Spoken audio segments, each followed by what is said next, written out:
হঠাৎ করে তোমাকে ছেড়ে আসিনি। তোমাকে ছেড়ে আসার আগে নিজেকে ভাবনার গোল টেবিলে বসিয়ে বোঝাতে হয়েছে অনেক কিছু। হুট করে ভালোবাসা যায়, কিন্তু হুট করে ছেড়ে আসা যায় না।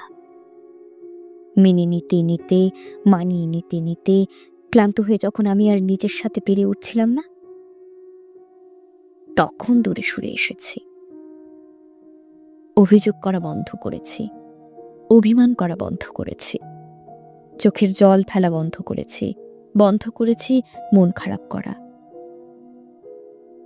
তারপর অনেক দিন পর ঝাপসা চোখ মুছতে মুছতে সব ভুলে সব ছেড়ে চলে এসেছি। তুমি একদিন উপলব্ধি করতে পারবে একজন ছিল।